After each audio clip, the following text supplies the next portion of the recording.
చింతా ప్రభాకర్ సంగారెడ్డి భారత రాష్ట్ర సమితి నుంచి ఆయన ప్రాతినిధ్యం వహిస్తున్నారు. తెలంగాణ ఏర్పడ్డాక సంగారెడ్డిలో కాంగ్రెస్ ప్రభావం పెరుగుతూ వచ్చింది. 30% ఓట్ షేర్ తగ్గకుండా హస్తం పార్టీకి ఓట్లు వచ్చాయి. అయితే 2023 ఎన్నికల్లో మాత్రం బీఆర్ఎస్ నుంచి పోటీ చేసిన చింతా ప్రభాకర్ అక్కడ గెలిచారు. ఆయన రాబట్టుకున్నటువంటి ఓటింగ్ షేర్ ఎంత అంటే 44.32%.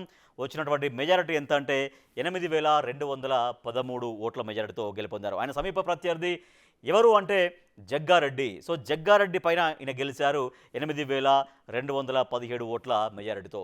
మరి ఇప్పుడు సంగారెడ్డి నియోజకవర్గంలో చింతా ప్రభాకర్కి జనాదరణ ఎట్లా ఉంది?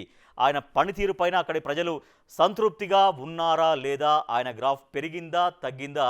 అక్కడి జనం ఏమనుకుంటున్నారు? అయితే చింతా ప్రభాకర్కు సంబంధించినటువంటి అసెంబ్లీ హాజరు సంగతి చూద్దాం. అసెంబ్లీకి ఎన్ని రోజులు ఆయన హాజరయ్యారో చూస్తే 46 రోజులు హాజరయ్యారు 55 రోజులకు. అంటే 9 రోజులు ఆయన హాజరు కాలేదు. రైట్, 9 రోజుల ఆబ్సెంట్ మనకు కనిపిస్తుంది. ఇక చింతా ప్రభాకర్కి సంబంధించి బిగ్ టీవీ ఎక్స్క్లూజివ్గా చేసినటువంటి సర్వేలో అక్కడ నియోజకవర్గ ప్రజలు ఎటువంటి ప్లస్ పాయింట్స్ చెప్పారో చూద్దాం. ప్లస్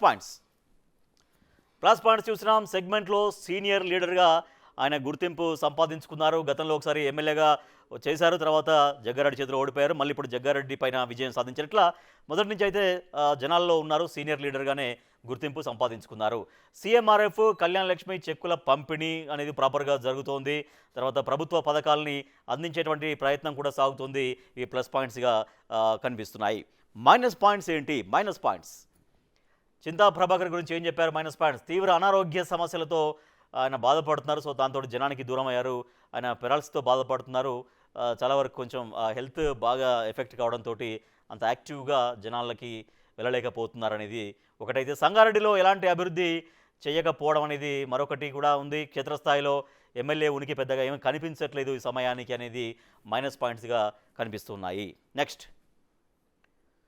చింతా ప్రభాకర్ తీరుపైన జనంలో తీవ్ర అసంతృప్తి ఉంది. పెద్దగా సమస్యల పరిష్కారంలో చొరవ చూపించట్లేరు. బాధ్యతలకు దూరంగా ఉంటున్నారు. ఆ ఎమ్మెల్యే తీరు అట్లే దూరంగా ఉంటున్నట్టుగా కనపడుతోంది అనేది మైనస్ పాయింట్స్గా కనిపిస్తున్నాయి. నెక్స్ట్,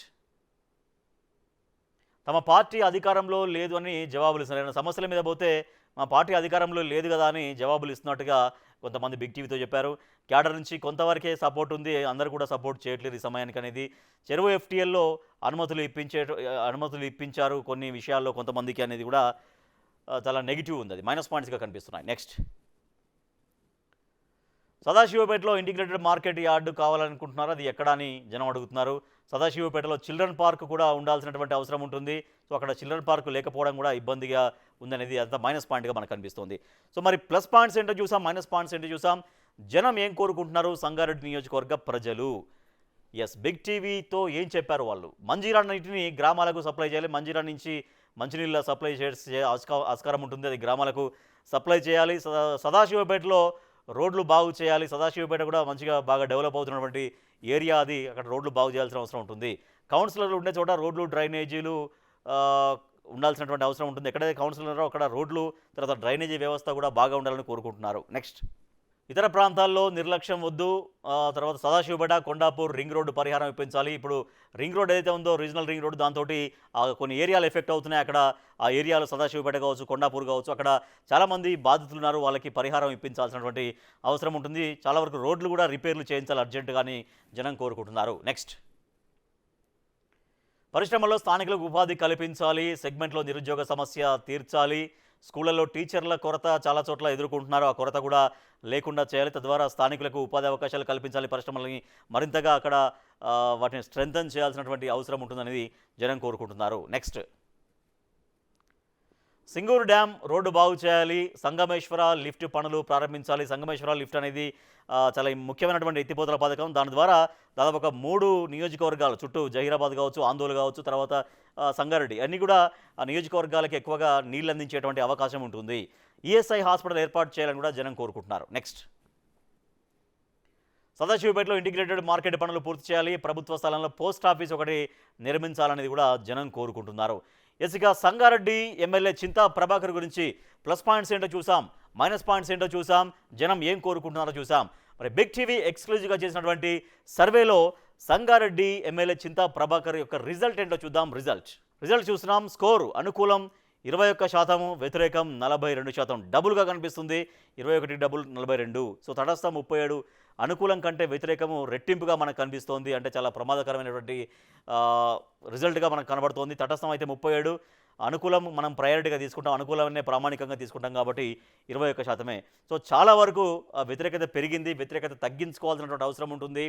సరే, ఆయన కొంత అనారోగ్య సమస్యతో బాధపడుతున్నప్పటికీ కూడా జనానికి చేయాల్సినటువంటి ఆ యంత్రాంగంతో పని చేయించవచ్చు. అభివృద్ధి ఫలాలు ఇంకా సంగారెడ్డికి మరింతగా అందించాల్సినటువంటి అవసరం ఉంటుంది. తద్వారా అప్పుడు వ్యతిరేకత తగ్గేటువంటి అవకాశం ఉంటుంది. తటస్థాన్ని కూడా అనుకూలంగా మార్చుకోవచ్చు. కానీ చాలా వరకు అయితే సంగారెడ్డి ప్రజలకి ఏవైతే హామీలు ఇచ్చారో, జనం ఏమైతే కోరుకుంటున్నారో అవన్నీ ఫుల్ఫిల్ చేయాల్సినటువంటి అవసరం ఉంటుంది. అప్పుడు మాత్రమే అనుకూలత పెరిగేటువంటి అవకాశం ఉంటుంది. సో ఇప్పటికైతే అది మనకు కనిపిస్తోంది. ఎస్, ఇక చింతా ప్రభాకర్ సంగారెడ్డి ఎమ్మెల్యే గారు, ఇది మీ స్కోరు. బిగ్ టీవీతో సంగారెడ్డి నియోజకవర్గ ప్రజలు చెప్పినటువంటి ఒపీనియన్స్ ఆధారంగా బిగ్ టీవీ మీకు ఇస్తున్న స్కోర్ ఎంత అంటే 21%.